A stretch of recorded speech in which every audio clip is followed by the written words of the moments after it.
That was crazy. I just can't imagine doing that. We're continuing our series on living in Babylon. That we're thinking about the way the church interacts with the world around us, and there's a lot of axes along which that might happen. We talked about the called out kingdom last week and what that meant and how God intends his people to be called out of the world. And I want to remind you that Israel was just as much a called out kingdom as the church is. Of course, we get that phrase called out from the word in the New Testament for church, ecclesia, potentially a compound word. But of course, Abraham is called out at the beginning to be the special progenitor of God's people, in contrast with the dispersion of the nations at Babel. God rejects the nations at Babel. It disperses them and the confusing of the languages. And then the next story immediately after that is the call of Abraham to come out of those nations that he's just rejected to start this new people, Israel. Now, eventually, it took a while. The Israelites, of course, have their meandering detour down to the land of Egypt for several centuries. And then Yahweh calls Israel back out of Egypt. This passage that had dual meaning, right? Out of Egypt I called my son, which did apply to Christ eventually, but originally was talking about Israel. Israel called out of Egypt to fulfill the promise of Abraham and become the people of God. And the answer is why? Or the question rather, why did God call out Israel? Balaam recognized, and Balaam he has a lot of problems and really is a figure of negative status in the Bible throughout. But Balaam recognized Israel when he's called to prophesy against them as a people who intended to be separate from the people around them. Numbers 23:9, from on top of the crags I see him, from the hills I behold him. Behold, a people dwelling alone and not counting itself among the nations. And to be fair to Balaam, when he decided to prophesy and eventually did prophesy, he was very clear, I can only say what God gives me to say. And he did have that attitude throughout the story. There's a lot of problems with Balaam. But as he's prophesying, he sees a people dwelling alone and not counting itself among the nations. That was really the whole point. And why we think about Israel as sort of called the kingdom that's called out of the world, that applies to Israel just as much to the church. That was the whole point of Israel, to be separate and out of the nations. So tonight I want to consider how God intended Israel to embody his own holiness. That's the point, as he's calling Israel out to become this holy nation, this nation of priests. And I want to think about it, we're going to talk about over the course of the series, with politics, class, economics, culture, things that apply on a national scale that are really surprisingly absent in the New Testament. There's not a lot of instruction about how to run things on a national scale in the New Testament. We're going to talk about why that is, not tonight. Well, several times. We're going to allude to it tonight and really dig into it later. But we think about the principle of sort of the last inspired set of instructions, which is fundamentally what we do when we build our churches and our leadership structures, and we're going back to the Bible. It is really the plea to the last set of inspired instructions. The apostles were inspired. They had the Holy Spirit. They passed the Holy Spirit on to prophets in the first century who were also inspired and gave us instructions. And one of the pillars of the way that we think about church practice and Christian life is there has not been another set of inspired instructions. There's not been another set of instructions given that supersede what the apostles and prophets gave. And it's interesting, on a national scale, that's kind of true of Israel. Like, there's no instructions in the New Testament for how to run things on a national scale. To think about how God intended a national scale society to be, you have to go back to Israel. And you have to go back to thinking about how God intended Israel to invert or upend the normal way of thinking about these questions: economics, class, leadership, politics, all these different things. And this is still true. This upending or this inversion or this upside down nature of God's kingdom, as we go through this lesson, I think you'll begin to see some of the foundational things that Jesus and his apostles built on in their covenant teaching, the covenant of Christ. When Christians think about economics or politics or social classes, God's design for Israel can be instructive when placed in its proper context. Many of the instructions God gave to Israel in the Old Testament were simply for their benefit. They were given to Israel because God knows humans. He knows how humans operate. He knows what's good for humanity. And so he designs Israel's society in large part because he knows what's best for them. And a lot of what we're going to talk about class stuff and social stuff and cultural stuff and political stuff, we can go to this approach of, well, God knows best. God knows what we need. He knows how we are. He knows how we operate. He knows what's best for humanity. And so looking at Israel and looking at the society of Israel can, I think, be instructive in that it was a society built from the top down for God's intent, God's purposes, God's structure. It stood out from the nations around them in three notable ways that relate to our situation. Obviously, Israel stood out in a lot of ways, not just three. But the three we're going to talk about is restrictions and prohibitions for kings in the military, economic policy. We're going to talk, there's a lot you could go down Israel's economic policy, but we're going to talk about land ownership laws, lending laws, and the Jubilee, the idea of the Jubilee. And then social class structure and power inversion, this societal power inversion of really what Jesus ends up saying in the New Testament, the last shall be first, the first shall be last. He's building off of this society of Israel. As we consider these areas, I want to ask two questions tonight. We're not going to obviously answer them in their totality, but to get us to begin to think about this, what if we advocated or voted for these kinds of policies today? We're going to go through policies for the leadership, policies for the economy, policies for social structure. How would people respond if we did that? Why should or shouldn't we do so? What would society look like if we did? This is a question of how the church interacts with the world. And at the bare minimum, here's the question. Why shouldn't these kind of principles apply within God's called out kingdom today? Regardless of how you think about the church relating to things on a national level, just within the group, the kingdom of God, which of these should or should not apply for us as we think about how God wants us to live? So let's think about first restrictions and prohibitions on kings and militaries. Deuteronomy 17:14. This, of course, is written and given before there is a king. And, famously, they didn't have a king for a long time. They enter the land of Israel. They have judges at the beginning. That's the whole book of Judges, right? We have 300 years of judges. Until eventually they get fed up. They want a king. And they want a king for the explicit reason of being like the nations around them, which was the whole point against what God was doing in Israel. You're not going to be like the nations. Well, the people are like, I want a king because everybody else has a king. But God knew they would do that. So way back in Deuteronomy, before they enter the land, this is 350 years before they asked for a king, God knew what would happen and said, okay, here's how you're going to be when you have a king. When you come to the land the Lord your God is giving you and you possess it and dwell in it and then say, I will set a king over me like all the nations around me, you may indeed set a king over you from king over you, whom the Lord your God will choose. One from among your brothers you shall set as king over you. You may not put a foreigner over you who is not your brother. Only he must not acquire many horses for himself, or you may cause the people to return to Egypt in order to acquire many horses. Since the Lord has said to you, you shall never return that way again. And he shall not acquire many wives for himself, lest his heart turn away, nor shall he acquire for himself excessive silver and gold. These restrictions were unheard of in the nations at the time. If you were a king, you got to do what you wanted. That was kind of the whole point of being king, is you got to do whatever you wanted because you're the king. And God's point is, you're not going to be that way. You're not going to do whatever you want. I'm going to put some serious restrictions. The thing about the horses is military power. Power to impose your will on society. And God's point is, you're not going to do that. You're not going to acquire a bunch of horses, a bunch of military power. And you're not going to be so tempted to do so that you begin to go back to the other nations around you and think about things the way the other nations do. You're not going to acquire many wives. Again, that was just one of the benefits of being in power in the ancient world is you got to have a bunch of women. That was like, I don't know if it's the main benefit, but it is one of the top 2 or 3 main benefits of being in power in the ancient world is you could have any woman you want.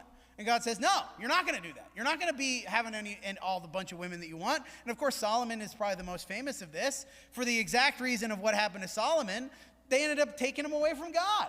All of the wives and the concubines that Solomon had. And then he shall not acquire for himself excessive silver or gold. You're reading this and you're in, Philistia, or you're in Asia, or you're in Assyria, or you're in Egypt, and somehow you get a copy of this document in the ancient world, they would have read this and they would have thought immediately, well, then what's the point of being king if I can't do this stuff? Why would I even want to be king? if I can't do all of this stuff? I mean, this goes also to the military. Deuteronomy 20 verses 5 through 9, thinking about the military power in Israel. And they're thinking about, you're going to gather a military, you might have a battle, you might have something upcoming. But before you go to war, before you really get into gear, you're going to have to pause and think about who's in the military. Then the officer shall speak to the people, saying, is there any man who has built a house and has not dedicated it? A new house, rather. Is there any man who has built a new house and has not dedicated it? Let him go back to his house, lest he die in battle, and another man dedicate it. Is there any man who has planted a vineyard and has not enjoyed its fruit? Let him go back to his house, lest he die in the battle, and another man enjoy its fruit. And is there a man who has betrothed a wife and has not taken her? Let him go back to his house, lest he die in the battle of another man, and another man take her. And the officer shall be. So we have these sort of three conditions, that if you've started a project at home, you've started some new endeavor, a house, a vineyard, a wife, a relationship. You've started some new thing. You don't have to serve in the military. Go home. Go home and enjoy your life. Go home and enjoy the things that you're doing. You've got this new project. You don't need to be in the military. And then at the very end, after all that, and the officer shall speak further to the people and say, is there any man who is fearful and faint-hearted? Let him go back to his house, lest he make the heart of his fellows melt down like his own. The question, why so many conditions on military service? And again, I would note that in contrast to the world around them, this is ridiculous. If you're in the military, buck up, toughen up, you're going to do it, too bad. Think about the idea of the draft. We didn't make up the idea of the draft. That's been a thing since time immemorial. That's how nations are. We need military power to conquer the enemy. So you're going to be in the military, and too bad. And the whole thing that God is saying here is, no, we're not going to be that way. We're not going to be like the other nations who just acquire military power. And what this really does is it limits the ability of Israel to have a professional military class who just are always there. You're going to always have to go through this process every time. Every time you're thinking about any military campaign, you're going to have to go through this process. It is an extreme limitation on the ability of Israel to maintain a large standing army. They just aren't going to be able to do that. These kinds of restrictions, again, were unheard of in the ancient world, and quite frankly, through much of the world today. It's just ridiculous and dumb. Why would you run a country this way? But the point was to constantly direct Israel's trust back to Yahweh, not to the self, not to the military, not to the king. The most extreme example of this is the story of Gideon with he's got to go destroy the Midianites, and he's got too many people. And so he goes through the whole rigmarole to whittle down the army, he ends up with 300. And God's explicit about that. You have too many people. I want to get credit for this battle. It's going to be about me. This is God speaking. It's going to be about me and my power, not about your military, not about your army. So God whittles down the army of Gideon. But it's the same as we go all the way back to God's instructions for kings in the military in the law, is to continually point the people back to God. You don't need a large standing army. I'm your large standing army. Your king doesn't need a bunch of power. I'm your power. Your king doesn't need a bunch of wives and a bunch of horses and a bunch of gold and silver. I'm going to provide for you. That is the thing that God says over and over in these restrictions. And so the kings were expected to limit their power and their wealth so as not to be led astray by those things away from God. This was an exercise in self-control.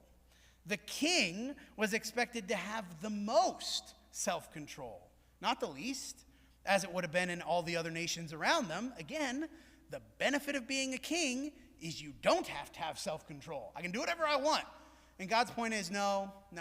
The king has to have more self-control, more self-limiting, more self-restrictions. You will not be like the nations around you. And the question becomes, what would it look like to have a society founded on these principles today? Principles that limit power and limit the ability of a nation to have power. The simple answer is you can't. Because any nation that did this today would be consumed by another stronger nation. If you're not allowed to have a standing military, you have a bunch of restrictions that restrict your ability to field a lot of soldiers, guess what? You're going to lose. Like, it is what it is. The reason that worked in Israel is because God very clearly said, I will fight your battles for you. So you don't need a large standing army. You don't need your king to acquire a bunch of military technology. You don't need all that stuff because I'm going to do it for you. And so a nation that is built on this today, really throughout most of history, you might think, well, that would be ridiculous and dumb. Yeah, it kind of would. But that statement itself is should be instructive for how we think about the church. Because there is no instructions in the New Testament regarding military strength or how a king should comport himself in pursuit of his kingly duties. Now, there's a bunch of general commands about how to be a good person and how to have a good life and how to live that kind of life. But God clearly intended something for Israel that, as we come to the New Testament, isn't really something that's viable or doable. Like, trying to implement this on a national scale would cause some serious problems. Now, would society be better if the leader of the society exerted more self-control? Yeah, it would. That would be just a general truth all throughout the world. If the leaders of a situation had more self-control, that would be better. And God's point there, we could apply it to the church. That's how it would be for the church. Wouldn't it be better if the people in charge had more self-control? Wouldn't it be better if the people in charge exhibited the most self-control? And isn't that kind of the whole point of the qualifications of elders in the New Testament? The whole point is these men have demonstrated over the course of their lives that they do have self-control, that they are willing to limit themselves, that they're not abusing the power that they have, and they've demonstrated that over the course of a life. The military thing is still true in a sense, in that I don't need to have a military in the church because I'm trusting that God's going to fight my battles for me. I trust that God's going to take care of it. God's going to be the one. And so all of the instruction in the New Testament, which falls silent on military, because God's going to take care of it. But he's not going to take care of it on a national level, that is one nation defeating another nation. That's going to happen in the course of history as it does all the time. But God's making sure that his people persist throughout, regardless of what's happening in any specific nation. God's going to ensure that his people exist, just like he did for Israel. He's going to make sure that he's the one caring for his church and providing for his people. The second point, upside down economic policy. In the ancient world, and this is still true today, not as much, but it is still true, economic power was indelibly tied to land. That is, the one who owned the land controlled the flow of resources and therefore political power. That's still kind of true today. I would suggest that today, as we think about our economy especially, that's more true of digital land. Whoever controls the digital land really controls the flow of resources, and that's what we see in our economy. 7 companies control most of the money in the economy, and they all control digital land. But it's still the same principle. In Israel, there's 2 notes about land ownership that stand out. Joshua 14:14. No portion was given to the Levites in their land, but only cities to dwell in with their pasture lands for their livestock and their substance. What's the point? There's no consolidation of power. The priests have religious power, and therefore they have, in Israel, cultural and political power because of their station as the priests. And God's point is, you don't also get economic power. You get to be in charge of the priesthood and the religious stuff and have cultural influence and have political influence, but we're not going to let you also have economic influence on top of that. In fact, the priests were dependent upon the generosity and the giving of the rest of the people, which means if the priests started abusing their power in God's system, what could happen pretty quickly? The people could start withholding. Hey, you're abusing your power as priests, so we're not going to provide for you. We're not going to give you the tithes. We're not going to give you those things. So one of the primary things about land in Israel is the priests don't get any. The priests have to live in a different way that doesn't allow them to consolidate power. Leviticus 25:23. The land shall not be sold in perpetuity, for the land is mine. It goes back to the idea of military. You don't need a large military. I'm your military. The land shall not be sold in perpetuity because I own all the land. It's all mine. This is God speaking, right?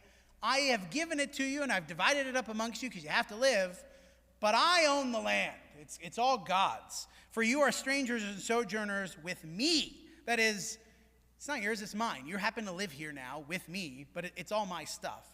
In all the country you possess, you shall allow a redemption of the land. What did that do? It meant that from generation to generation, there was no consolidating of economic power by amassing land. No one family could do it. It wasn't allowed. You couldn't amass thousands and thousands and thousands of acres of land because God's economic system specifically prohibited it. If you did have to sell land, that was a thing that could happen. The family was always allowed to go back and buy it. The family was always allowed to have claim over the land that was distributed to them in the division of land at the beginning. And not only that, if it happened to be the case that a family fell on hard times and had to sell the land and they couldn't buy it back, well, every 50 years it'd revert back to the family anyway. well, 49, the year of Jubilee, the 7 of 7, in the 50th year, the land would go back anyway. So whatever happened and any economic hardship or economic difficulty, even if you were able to acquire a bunch of land, in the 50th year, that all goes back. So nobody's allowed to acquire a bunch of power and a bunch of wealth by amassing a bunch of land. Deuteronomy 23:20, you may charge a foreigner interest, but you may not charge your brother interest, that the Lord your God may bless you in all that you undertake in the land that you are entering to take possession of it. Our, I wouldn't say entire economy, but a lot of it is based on the simple principle of interest. It's been that way through most of human history.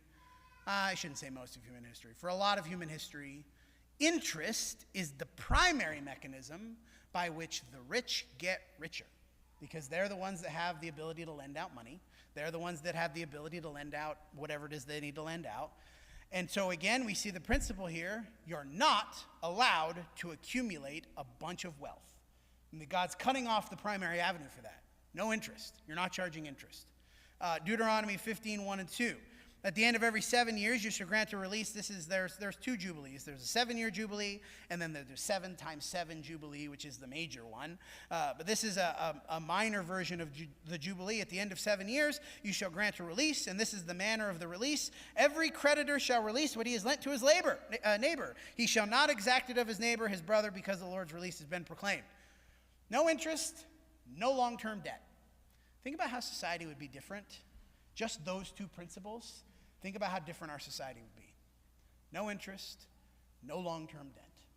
That would require a total upending of everything we think about in our economy. Because those are some of the pillars of the way we think about money. We think about money based on interest, and we think about money based on long-term debt. How many of you have a 30-year mortgage? Well, you don't have to raise your hand. I think if you bought a house, you probably have a 30-year mortgage. Well, that wouldn't work. That wouldn't work at all. Every 7 years, all that debt's gone. You would totally restructure the way you think about the economy if you couldn't have interest and you couldn't have long-term debt. It would be a totally different thing. Deuteronomy 15:12-13. If a brother, a Hebrew, a man, or a Hebrew woman is sold, he shall serve you 6 years, and in the 7th year, this is again the 7th year jubilee, you shall let him go free from you. And when you let him go free from you, you shall not let him go empty-handed. Again, in contrast to the nations around them, this is not as much of a problem in our society. Thank God for that. But in contrast to the people around them, you're not having the idea of slavery, like every 7 years, they're all gone. Like you can't just keep people forever. You're not doing that. You're going to be better. You're going to be different than the people around you. Not only that, you're not going to let him go empty-handed. You're going to release him, and you're going to give him a bunch of stuff on the way out the door. You're going to make sure that he can survive on his own so that he doesn't fall back into the servitude again. No accumulation of land, no charging interest on loans, no long-term debt. What would happen if you advocated for policies like this today? Well, you'd be laughed out of the room. That's what would happen. Just think about what it would take for our society to reorganize around just these principles. I have a hard time even visualizing how that would come about, like how deeply these ideas are ingrained in our economic system. This is not to mention the myriad. I could have listed dozens and dozens of passages concerning care for the poor, the widow, and the sojourner. And we might ask, when God designs an economy, what does it look like? The one time we have it in history where God has designed an economy from the ground up, what does it look like? Doesn't look like ours. I'll tell you that for sure. Doesn't look anything like ours. Why did he design it that way? Goes back to the basic principle, right? God did things because he knows what's best for humans. He knows what's best for people. But I think if you think about economic debates today, even among people in the church, nobody's advocating for what we think, what we are pretty confident that God thinks is best. Nobody's advocating for that. Nobody's advocating for what information we have in the Bible that God thinks is the best economy. I've never heard anybody advocate for that. Now, maybe you're more up in political commentary than I am. But I don't see anybody trying to think about things in the way that God has described them in the Bible, about what he thinks a good economy is versus what ideas we have about what a good economy is. And if you think a particular nation today should be God's nation, we're not going to talk about this in great detail other than to make this point. If you think there should be a particular nation today that is God's nation, it's hard to argue why we shouldn't try to implement the only national blueprint that God has ever given us. Right? It goes back to this sort of last inspired set of instructions. This is very similar to apostolic authority. We only have one instance where God designed a national system. And if you think there should be a nation today that belongs to God, it's hard to argue why that shouldn't be the system that we use, is the last one that God gave us for a national system. Of course, the primary point is, and this is the real point, that's the way it worked for Israel because it was God's nation and we can't expect for it to work on a national scale today. Yeah, that leads us naturally to the point that God's called out kingdom today is not synonymous with a nation. It's not synonymous with any nation.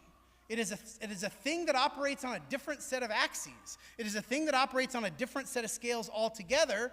It is not something we can think about in terms of national political identity terms. It operates on a totally different plane of existence, does God's kingdom. But we might ask the question still, couldn't God's called out kingdom today demonstrate to the world God's best design for humanity? We could still do that within the kingdom of God. We could do that within the church. We know how God thinks people work best. And why would we not try to demonstrate that to the world around us? The last thing, I know this is a long sermon, although I don't know, it's fine. I said we could talk till midnight. So, inverted class structure and social status. We've already noted ways in which Israel's whole societal system, this was really from the ground up what seems to be the case, that it was designed to limit the accumulation of power. Everything we've talked about so far today goes to this fundamental point, to limit the accumulation of power. Kings explicitly forbidden from amassing large amounts of wealth and military power. You're just explicitly prohibited from doing that. You're just not allowed to do that. The religious powers, the priests, are prohibited from owning land and therefore from amassing economic power. The priests operate on this axis of religious social power, but they don't get to participate in the economic one. They have to be totally separate. They don't get to be there. That limits the ability of the priests to take over society as a whole. Additionally, the judicial powers, the priests serve this function in some respects, but the judicial powers were meant to come from among the people. There's not supposed to be a specific political class. Deuteronomy 16, 18, and 19, you, that is the people, shall appoint judges and officers in all your towns that the Lord your God is giving to you, according to your tribes. They shall judge the people with righteous judgment. You shall not pervert justice. That is, who's appointing the judges? It's the people who are appointing the judges in all their towns according to their tribes for the specific purpose of exhibiting justice. And what justice meant in Israel, of course, was very specific. In Israel, justice meant you're doing this to enforce my law on the people. That is the law of God. That's what justice meant. You're doing it to enforce the things that I've told you is just and right, with righteous judgment. And you can see this kind of thinking all throughout the teaching of Jesus. We'll read a couple of them to get the point that this upside-down kingdom, the inverted structure of God's called-out kingdom, is something that was intended to persist into the church. Now, some of the fundamental things were changed in that a lot of the things about the national way that Israel operated have to be rethought when we come into the kingdom of Israel, or kingdom of Christ, rather. But this basic inversion of the way the world thinks about things is still true. Mark 9:35, he sat down and called the 12, and he said, if anyone would be first, he must be last and servant of all. He says it more specifically in the next chapter. Jesus called and said to them, you know that those who are considered rulers of the Gentiles lord it over them. That's the normal thing. That's the thing that people have done in all of human history. They lord it over them. And their great ones exercise authority, but it shall not be so among you. Whoever would be great among you must be your servant, and whoever would be first among you must be slave of all. The temptation of living in Babylon, we live here on earth, and I'm using Babylon for those who weren't here last week. I'm using Babylon as a stand-in for the world outside of God's kingdom, because that's how it's used in the Bible. It's used that way all throughout the Bible. Babylon is that world which exists outside of and in rebellion to God's kingdom. We live here, unfortunately, Jesus hasn't come back yet. I'd love for him to come back and we could all be done, but here we are. The temptation is to start thinking about class, politics, and power the way the world does. But the Christian, those who live in God's called out kingdom, and the Israelite too, can't afford to think about such things, class, politics, power, money, in the way the world does. That is not an option that God has left for his people. You and I are not allowed to think about these things the way the world does. We have to think about them differently. We have to think about them more righteously and better. You cannot use Babylon's methods to achieve heaven's goals.